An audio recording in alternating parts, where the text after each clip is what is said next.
The wrong signal, the distress beacon, pulsed across the black gulf of space. It was meant to be a plea for mercy. The Cathari Confederation had been fighting for survival for months. Their colonies burned, their fleets shattered. The enemy, the Dominion, showed no pity, only hunger for conquest. Every world that resisted was ground down to ash in silence. On the fractured border world of Veronine, the skies glowed red with fire. Ash rained down from orbital bombardment. Cities had been turned into fields of rubble.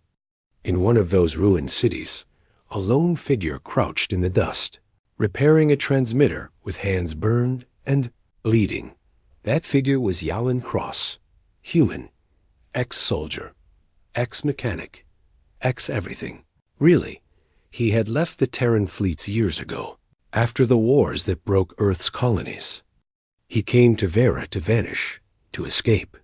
He found work fixing shuttles, patching alien machines, mending things no one else dared to touch. The Cathari had tolerated him, even trusted him in small ways. And for the first time in years, he had almost felt at peace. Until the war came crashing here too. Yalen, hurry. A voice hissed behind him. It was Sarah, a Cathari civilian. Her crest of silver scales had dulled with soot. She was clutching her little brother, barely taller than her waist. Both looked at Yalen with wide, desperate eyes. "I'm trying," Yalen muttered, teeth clenched as sparks spat from the beacon's innards. But the Dominion fried half the relay with that last strike. "I can patch it." "Maybe. Just hold them off for a few more minutes." The streets around them echoed with the thump of Dominion boots and the crack of plasma fire. The enemy was sweeping closer. Sarah pressed her brother's head to her chest. Her voice trembled. "Does it matter? Even if you fix it, who will answer? The Confederation fleets are gone." Yalen didn't look up. His scarred hands moved with practiced precision, twisting wires, fusing plates. "Someone will hear it. Someone always hears." The words came out colder than he meant. He didn't want to admit the truth. The Cathari had no one left. Their beacon was like shouting into an empty sky, but Sarah didn't know the code Yalen was using. Not Confederation. Not Cathari. Not Dominion. He was feeding Terran emergency call signs into the beacon. Old ones, dangerous ones. If they still worked, if they still meant anything, the Confederation might not get an ally. They might get something far worse. The signal screamed into the void. Hours passed. The Dominion soldiers swept the city. Yalen and Sarah dragged her brother through rubble and shadows, ducking into ruined buildings, hiding under collapsed bridges. They moved toward the old spaceport, what was left of it. At dusk, the Dominion found them. The streets were lined with corpses. The last defenders of Veronine had fallen. Dominion banners, jagged crimson, black symbol of domination, hung from shattered towers. Soldiers in dark armor patrolled in columns, rifles raised. Yalen and Sarah were cornered in the burned-out skeleton of a hangar. Sarah's brother whimpered softly. Yalen leveled a scavenged rifle with unsteady hands. The Dominion officer stepped forward, a tall figure with bone-white skin and black eyes. His voice carried like a blade. "Pathetic stragglers. Lay down your arms. Vera is ours." Yalen said nothing. His heart thundered in his chest. He had fought wars before, seen planets burn, but here, protecting a woman and child who weren't even his, people he felt the old fire in his blood again. The officer raised a hand. "Execute them." The soldiers aimed their rifles, and then the sky tore open. A sound like the splitting of mountains roared across. Veronine. The clouds turned white-hot as something vast dropped from faster than light. The shockwave rattled windows, toppled soldiers to their knees. Sarah gasped, clutching Yalen's arm. What is that?" Yalen looked up. His stomach dropped. His hands shook.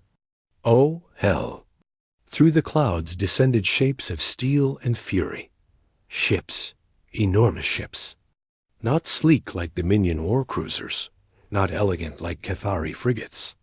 These were brutal, angular, scarred monsters of metal. They looked like floating fortresses, their hulls lined with railguns and missile silos. The lead vessel bore an old mark. Yalin knew well faded, but unmistakable. A white skull painted across a black hull. The insignia of Earth's Deathworlder fleets. They had answered the call. The Dominion soldiers shouted in panic as the dreadnoughts opened fire. Beams of searing light split the atmosphere. Orbital cannons screamed. The ground shook under the storm of destruction. Entire Dominion dropships were vaporized midair. Sarah clutched Yalin, eyes wide with horror. "Who are they?" Yalin swallowed hard. His voice was low, almost broken. "They weren't supposed to come. Not here. Not now." The dreadnoughts kept descending, burning the sky, blackening the world with their shadow. For the first time, Sarah saw fear in the humans' eyes. The Dominion soldiers fled, scattered like insects before a storm. The officer shouted orders that no one followed. The sky rained fire. Al Yen pulled Sarah and her brother deeper into the hangar. His mind raced. The Confederation had wanted help. Instead, they had summoned monsters. The Deathworlders were not saviors. They were Earth's darkest answer to war. Yalin knew because once, long ago, he had worn their uniform. And now, the past he had tried so hard to escape was descending from the stars to claim him again. Asterisk. The Deathworlders arrive. The night sky burned for hours. Dominion warships tried to retreat into orbit, but the Deathworlder dreadnoughts hunted them like predators circling prey. Railguns fired slugs the size of houses, tearing ships in half with single impacts. Missiles streaked like falling stars, shattering cruisers that had once seemed indestructible. On the ground, every Dominion soldier who hadn't already fled was buried in fire. Their command posts evaporated. Their walkers crumpled into twisted heaps of slag. By dawn, the invaders were gone. Not defeated, erased. The city of Varanine lay in silence under drifting smoke. Chale and sat in the ruins of the hangar, head in his hands. He hadn't slept. His ears still rang from the endless thunder of bombardment. His hands still shook with memories of battles he had fought, under the same insignia now burning across the sky. Sarah sat close, her little brother curled against her lap. She stared at him with wide, haunted eyes. "You knew," she whispered. "You knew who they were." Yalin exhaled, slow, heavy. "Yeah. You called them." He didn't answer. His silence was enough. Sarah's scales shivered as if she felt a chill. "But they saved us. They destroyed the Dominion. Isn't that what we wanted?" Yalin looked at her sharply, almost bitter. "You don't understand. They don't come to save. They come to end, to break, to make sure no one ever raises a hand against them again." He stared at the sky, where the colossal ship still hung in low orbit, blotting out the sun. His voice dropped. The Deathworlders never come halfway. At midday, the first dropships descended. They were not like Dominion craft. These were brutal slabs of steel, blackened with burn scars. Engines roared like thunder. Dust storms blasted through the city as the dropships slammed into the cracked earth. Ramps lowered. Soldiers poured out, not sleek, not graceful, heavy, armored, human, Deathworlder Marines in scarred exo-armor, their visors glowing like burning embers. Each carried weapons far larger than Yalin remembered from Confederation troops' coiled rail rifles, shoulder-mounted launchers, gauntlets with deployable blades. They moved like predators, scanning every ruin, every shadow. Vera's surviving civilians crept from hiding, trembling, eyes wide. They expected salvation. Instead, the soldiers barked orders in a language few understood English. Clear this sector. Secure civilians. Mark hostile contamination zones. Anyone who hesitated was shoved aside. A few panicked Cathari were pinned down and scanned with brutal efficiency. Asterisk, when Sarah flinched at the sight, Yalin put a hand on her arm. Don't run. Don't fight. Just do what they say. She turned to him sharply. You speak their tongue. He nodded grimly. I used to be one of them. Her eyes widened. You? Before she could finish, a squad of Marines spotted them. Weapons raised. Human signature detected. Identify yourself. Yalin slowly raised his hands.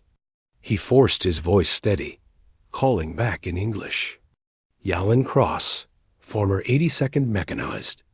Out of service 15 years. The Marines froze. One lowered his visor and scanned him. A faint chime confirmed his identity, that the squad leader tilted his head. His voice was a harsh growl through the helmet speaker. Cross, you're alive? Command's gonna want you. Jalin's stomach twisted. That was exactly what he had feared. They were herded with other survivors to the center of the city. A towering command post was being built there, already modular steel walls dropped from orbit, unfolded and locked together into a fortress within hours. Inside, Yalin saw them, the officers of the fleet, asterisk. They were nothing like the weary Marines.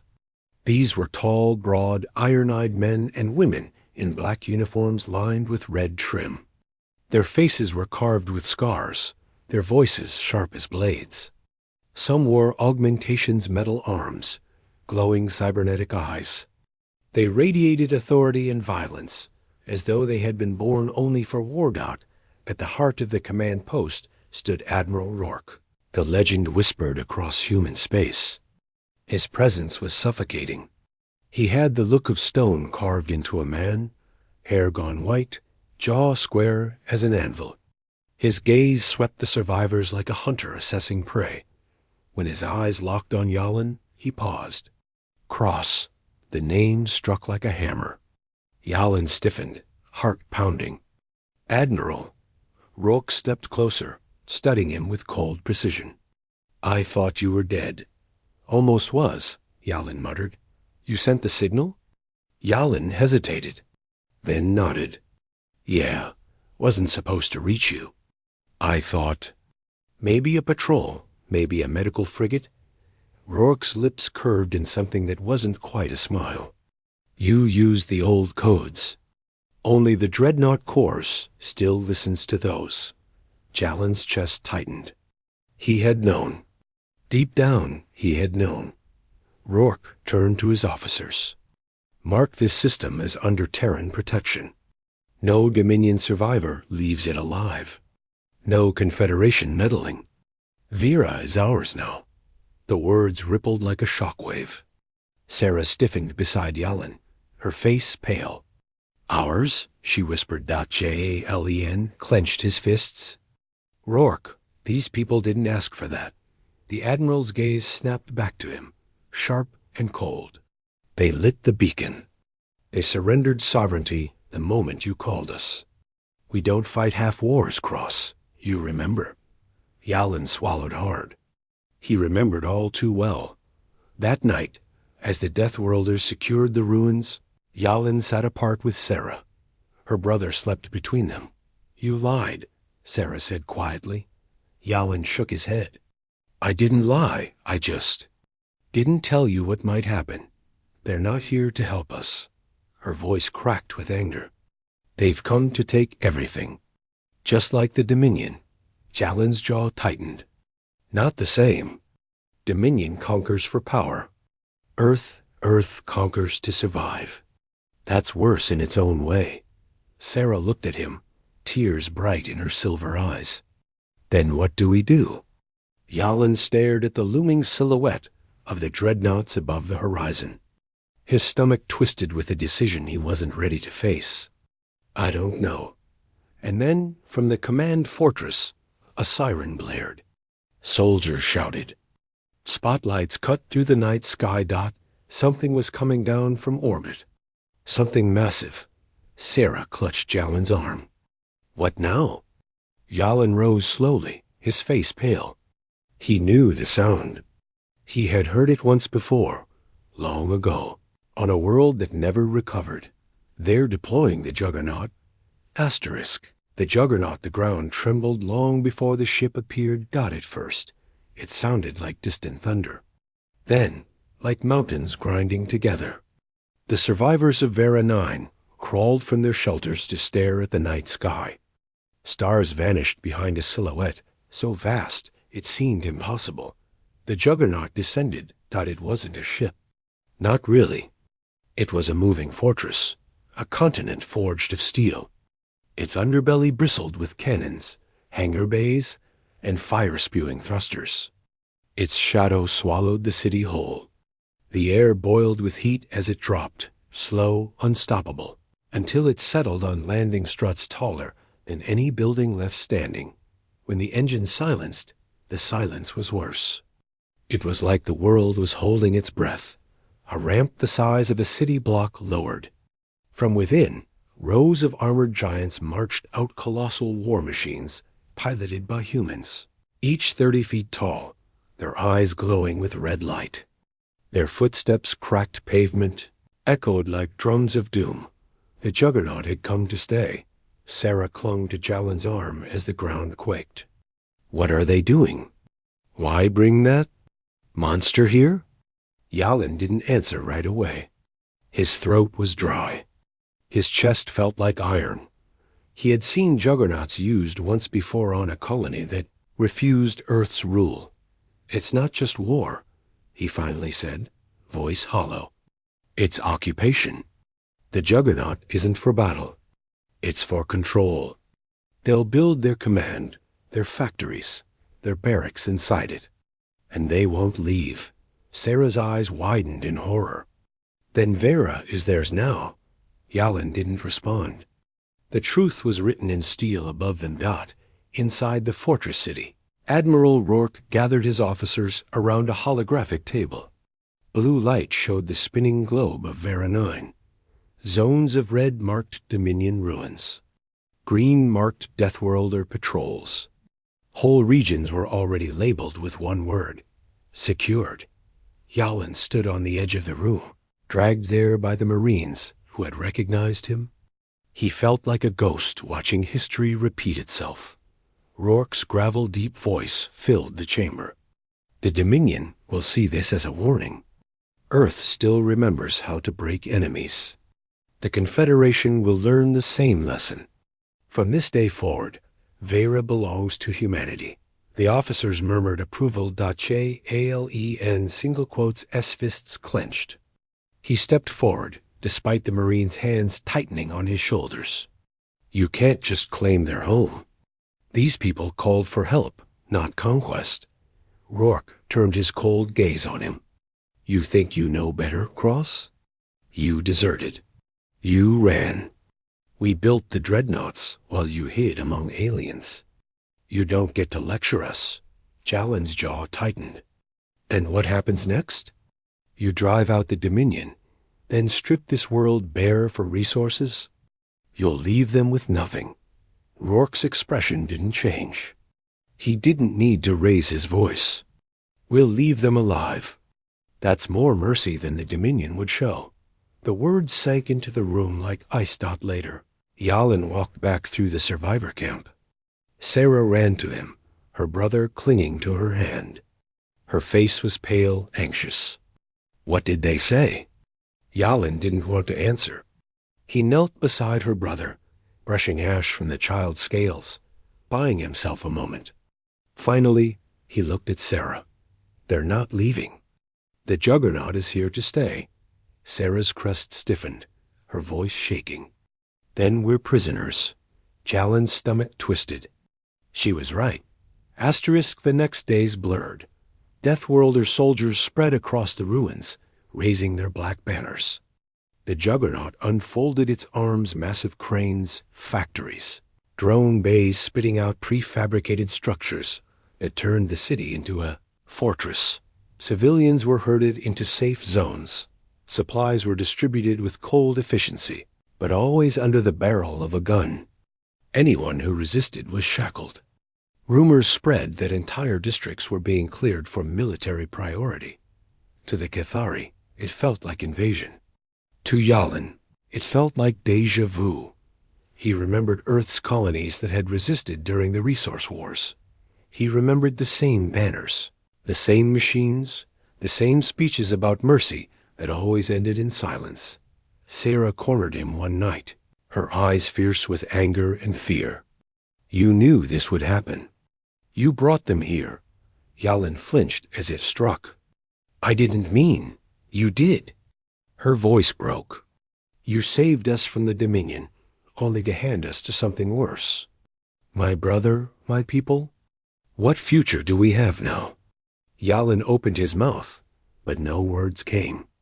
The weight of her gaze crushed him. Finally, she whispered, "You have to stop them." The words hit harder than any weapon. The next morning, Marines came for him. They marched him through steel corridors into the Juggernaut's heart. There, in a chamber lined with glowing data screens, Rourke waited. The Admiral studied him in silence, then spoke. "You were always different. Cross. You cared about the wrong things. Civilians, mercy.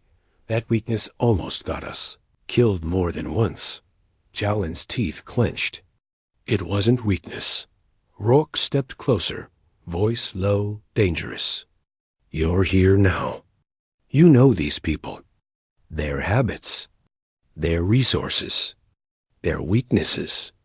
Help us secure this world, and maybe you'll find redemption." Yalin stared into the Admiral's cold eyes. His stomach twisted with rage and guilt. He wanted to refuse. He wanted to scream, but behind his eyes he saw Sarah, her brother, the terrified civilians who looked to him because he was the only human they could speak to. If he refused, Rourke would tighten his grip until Vera broke. If he obeyed, he became a traitor. The Admiral's voice cut the silence. "Choose, Cross. Serve or be discarded." Jalin's heart pounded. His throat burned. He felt the weight of both futures crushing him. Finally, he drew a breath and gave his answer. Asterisk between two worlds. Jalin's voice echoed in the steel chamber. "I'll serve." The words tasted like ash. Rourke's gaze narrowed, searching for cracks. But after a long moment, he gave a single nod. "Good. You may still be useful." The Admiral gestured to his officers. "Assign Cross to civilian liaison. He knows their tongue. He'll keep them calm while we tighten control. If they resist, he'll translate their screams." The officers smirked. The Marines dragged Yalin out. Asterisk, asterisk. When Yalin returned to the Survivor District, Sarah rushed to him. Her eyes searched his face. What happened? He wanted to tell her everything. He wanted to say he had refused, that he had spat in Rourke's face. Instead, he whispered the truth like a confession. "I agreed." Sarah recoiled as if struck. "You what?" "Listen." He grabbed her wrist, lowering his voice. "If I fight them openly, they'll crush me and everyone near me. If I play along, I can buy us time. I can protect people, maybe even find a way to drive them out." Her scales shivered with distrust, but she saw the desperation in his eyes. Finally, she whispered, "Then you'd better not fail." Days turned into weeks. Jalin's new role chained him between two worlds. By day, he walked the ruins with Marines, speaking to Cathari civilians in their tongue. He calmed their panic when supplies were seized, when homes were taken for military use. He translated Rourke's cold decrees into words that sounded softer. Though he knew they weren't got by night, he slipped into shadows, carrying stolen food and medicine to Sarah's people. He passed messages between hidden groups who whispered of rebellion. He lied to Rourke's officers, covering up small acts of defiance as misunderstandings. He was building something fragile, something dangerous, hope, but every lie was a knife at his throat. One evening, Yalin returned to the survivor camp with a pack of supplies. Sarah was waiting, her brother asleep in her arms. She met him with tired eyes. "You're bleeding," she murmured, touching his hand. He glanced down. A cut across his knuckles dripped red. He hadn't noticed. He shook his head. "It's nothing." Sarah studied him. "You're killing yourself doing this. Better me than your people," he said softly. For the first time since the Juggernaut landed, her scales shimmered faintly with warmth, the Cathari sign of gratitude.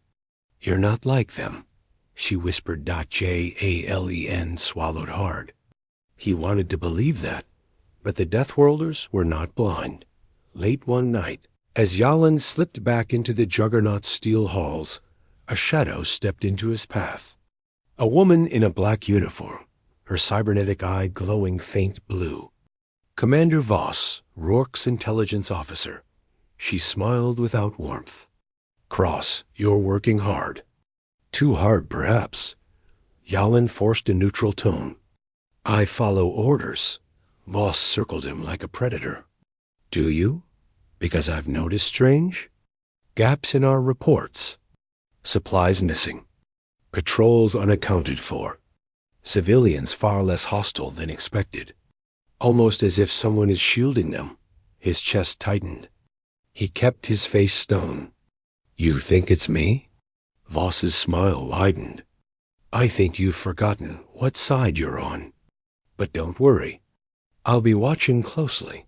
Her words lingered like poison as she disappeared into the shadows. The next day, Rourke summoned Yalin again. The Admiral stood before a massive holomap of the sector. Dominion fleets pulsed in red. Confederation worlds glowed faint blue. Rourke's finger stabbed at a nearby star system. "Recon reports Dominion reinforcements staging here. We strike before they regroup. I want the Cathari to provide labor, resources, and navigation intel. You'll deliver the message." Jalin's heart sank. "If you demand that, they'll resist." Rourke's gaze was ice. "Then break their resistance." Yalin clenched his fists. He wanted to scream. Instead, he nodded stiffly. Understood. That evening, Yalin met Sarah in the ruins. He delivered the demand in a low, bitter voice. Her eyes blazed. "He wants us to serve in his war?" Yalin nodded. "Not just serve. He'll use your people as tools. If you refuse." He trailed off. Sarah's hands shook as she clutched her brother close. "We traded one tyrant for another." Yalin knelt beside her, voice urgent. "I'll find a way. Just trust me a little longer." She searched his eyes. At last she whispered, "You'd better." That night, Yalin stood alone on the ruined wall of the city, staring at the Juggernaut's silhouette. His chest ached with guilt, rage, fear. And then faint footsteps behind him. He spun, hand on his sidearm only to freeze. It wasn't Sarah. It wasn't a Marine. It was a Cathari elder, cloaked in ash-stained robes. His eyes glowed faintly with inner light, the sign of one who held ancestral memory. The elder spoke in a voice like stone grinding. "You are torn between oaths, human. But soon you must choose. For the Juggernaut is not what it seems." Yalin frowned, wary. "What do you mean?" The elder raised a trembling hand, pointing toward the colossal fortress. "That machine is not only a weapon. It is a seed. It will root into our world, draw life from it, until nothing remains but ash and iron. If you let it grow, Vera will die." Jalin's blood ran cold. "A seed?" The elder's eyes burned brighter. "They do not come to protect. They come to feed." Yalin staggered back, the words striking like thunder. Memories of other worlds, silent and stripped bare, crashed through his mind. He had told himself Earth's wars were for survival. But what if survival was only the excuse? Before he could ask more, a spotlight snapped on. Marines shouted, "Contact!" Hostile meeting. Rifles leveled. The elder shoved Yalin aside, just as shots tore through the night. When the smoke cleared, the elder's body lay crumpled in the dust, his glow fading and in his final breath, he whispered one word into Jalin's ear. Stop. Them.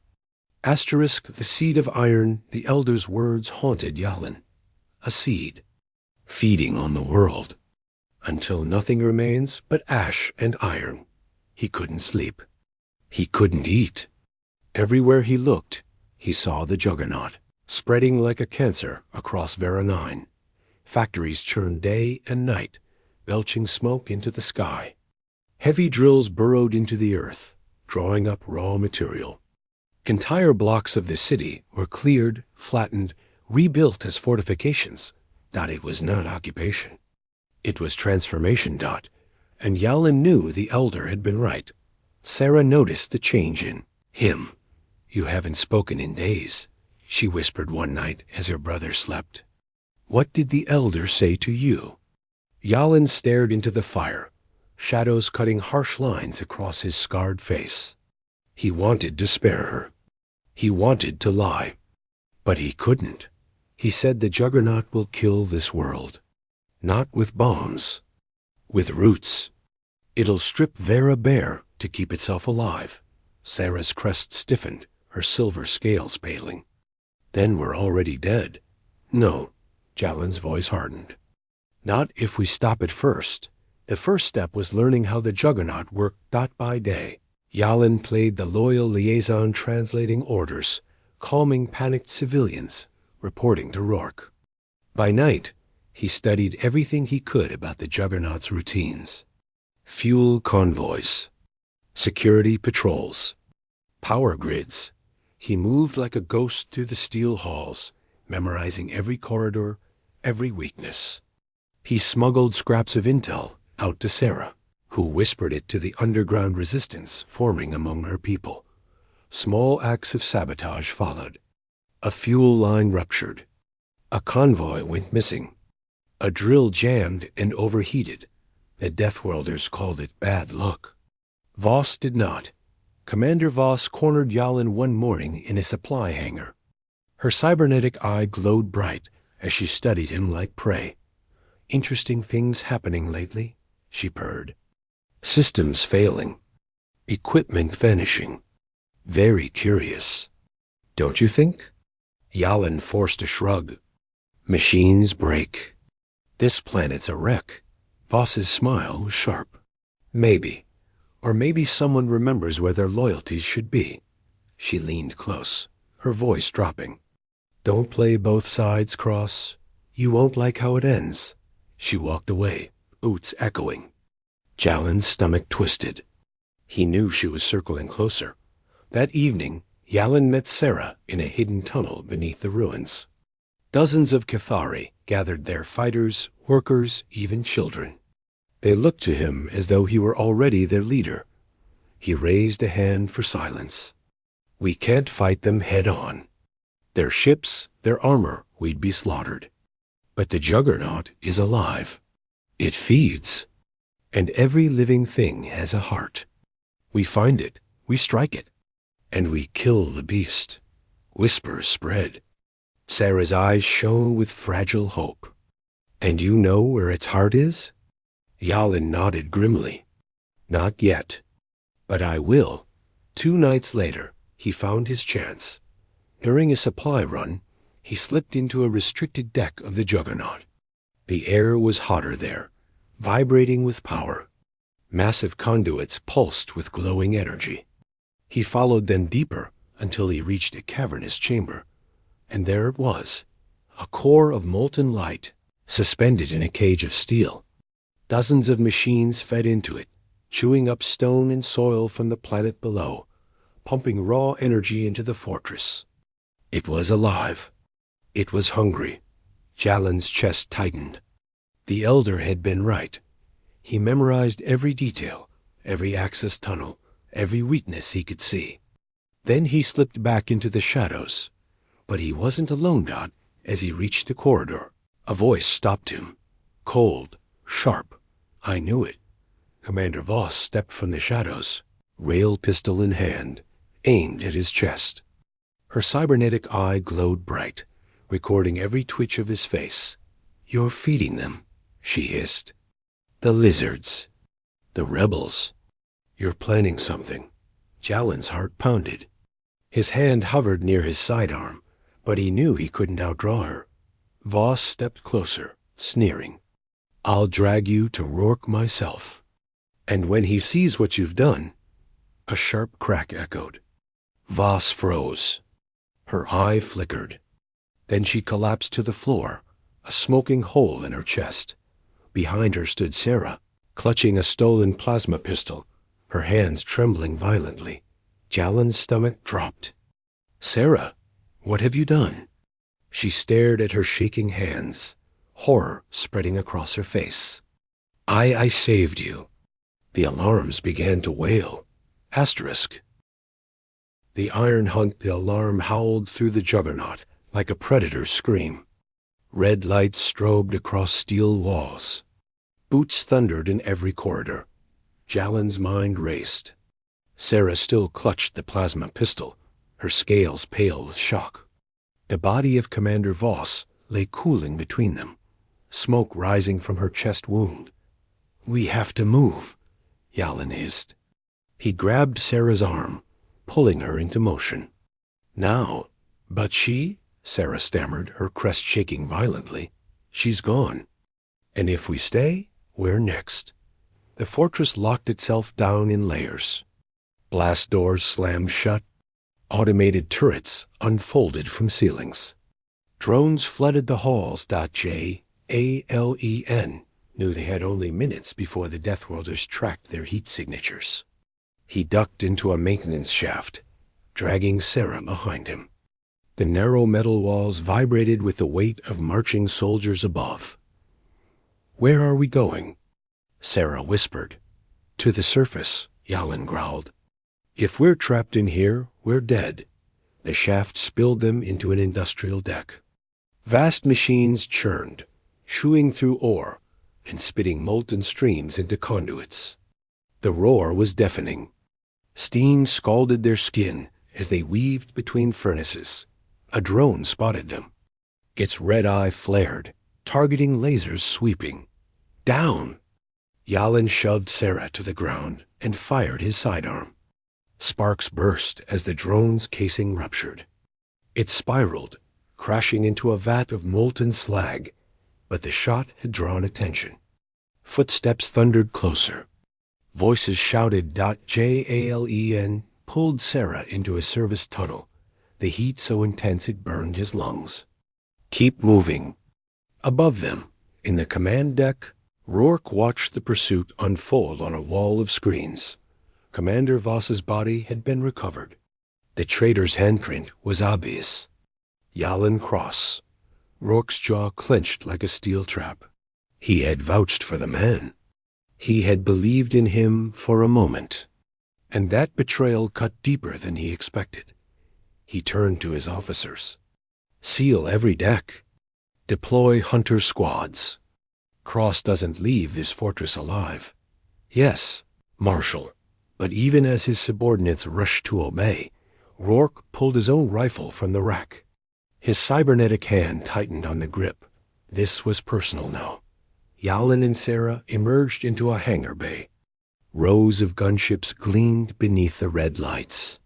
Pilots shouted as they scrambled to their stations. Automated loaders whined, feeding ammunition into war machines. Jalen's eyes scanned desperately. They couldn't steal a ship too much security. But maybe, there.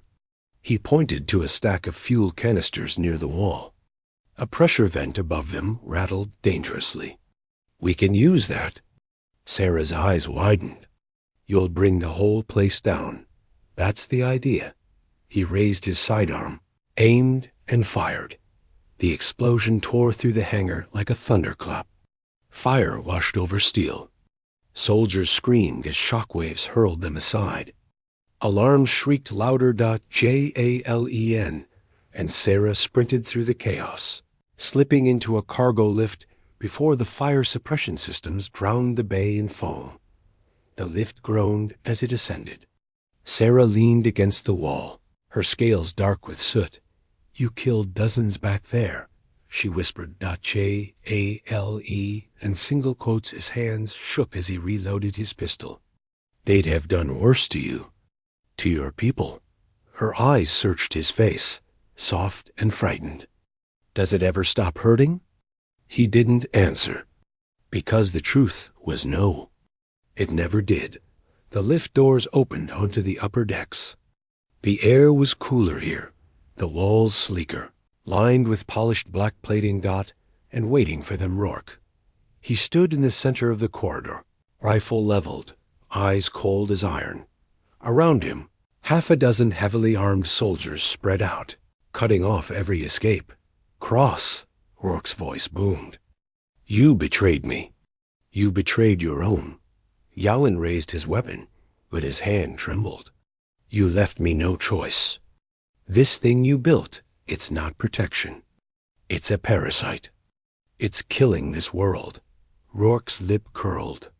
"You think I care about this dirtball? About its people?" He stepped forward, the weight of his cybernetics making the floor vibrate. "This fortress ensures humanity's survival. Nothing else matters."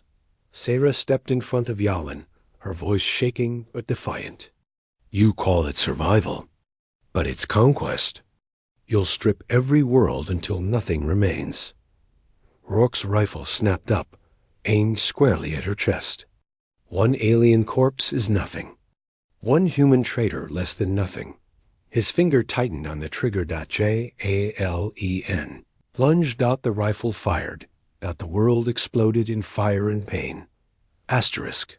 The heart of the beast, the blast threw Yalin against the wall. His ears rang, his vision blurred. He tasted blood. Through the haze he saw Sarah crumpled on the floor, scales scorched where the plasma bolt had struck her side. Her eyes fluttered, her chest heaving shallow breaths. No. Yalin dragged himself toward her, ignoring the pain screaming through his body. He pressed his hands to the wound, hot blood soaking his palms. "Stay with me. Don't you dare leave me now." Rourke advanced, rifle smoking, boots thundering against steel. His face was stone, his voice low and merciless.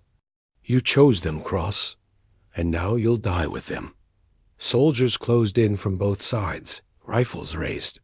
Jalen's heart pounded. His weapon lay somewhere out of reach. Sarah gasped, eyes rolling. Something inside him snapped. He had run long enough. Hid long enough. If this was the end, he would not bow. With a roar, Yalin surged to his feet, slamming into Rourke with the force of desperation. The marshal staggered back, surprised. Yalin ripped the rifle from his hands and fired point blank, cutting down two soldiers before they could react. Chaos erupted. Bullets and plasma bolts screamed down the corridor. Yalin dove for cover, dragging Sarah behind a console. Sparks showered around them. "We can't win this." Sarah coughed, her voice ragged. Jalen's jaw tightened. His eyes burned with grim fire. "Then we don't fight them here. We finish it." He scooped her into his arms light, trembling, half-conscious, and sprinted down the hall. Sirens howled. Rourke's soldiers gave chase, their footsteps pounding closer and closer. Yalin knew the fortress now. Every shaft, every conduit. He had memorized the path to the Juggernaut's core. That was their only chance. The doors to the core chamber loomed ahead, sealed tight with reinforced plating. Yalin set Sarah gently against the wall, then tore open a maintenance panel. Sparks lit his face as he rewired the controls with shaking hands. The soldiers rounded the corner, shouting. Gunfire tore into the walls. The door groaned, then split open. Blinding white light spilled out, bathing them in molten glow. Jale grabbed Sarah and staggered inside. The doors slammed shut just as a volley of fire clanged against the steel. The heart of the Juggernaut pulsed like a living star, suspended in its cage of steel and conduits. The heat was unbearable, the roar like 1,000 furnaces. Energy surged through veins of metal, feeding the fortress, feeding its endless hunger. Sarah's voice was faint. "It's alive?" Yalin stared at the blinding core, sweat pouring down his face. He knew what had to be done. He knew what it would cost. But before he could move, the doors burst open. Rourke strode inside, armor scorched, eyes blazing. Soldiers swarmed in behind him, weapons raised. "It ends here, Cross." The Marshal bellowed. Jale stood tall, body shaking, eyes locked on the monster who had once been his commander. "No, it ends with you." They charged. Rourke was a wall of steel and fury, his cybernetic arms swinging with crushing force. Yalin ducked, countered, slammed his shoulder into the Marshal's ribs. Pain flared, but he pushed harder. They grappled near the core, every blow echoing like thunder. Sparks rained as they smashed against control panels. Soldiers circled, but the energy surging from the core made their weapons stutter, malfunction. Rourke's metal fist crashed into Jalin's jaw, nearly breaking him. "You think these aliens will thank you?" He spat. "They'll turn on you the moment they're free." Yalin spat blood. His voice was raw, but steady. "Maybe, but at least they'll be free." With a final heave, he drove Rourke back against the core's railing. The Marshal roared, straining, cybernetic servos whining. Then Sarah, trembling but alive, raised the plasma pistol she had carried all this way.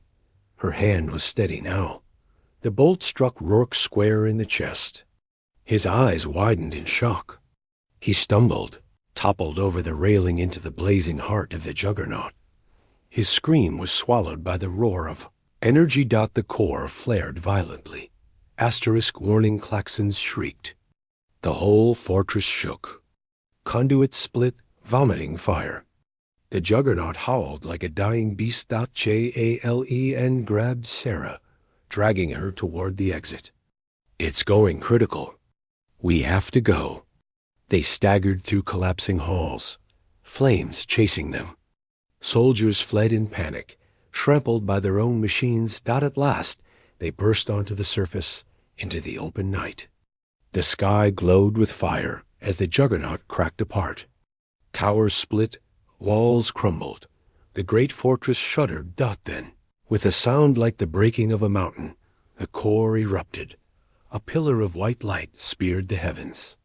The juggernaut disintegrated in a storm of fire, steel, and ash. Asterisk silence fell.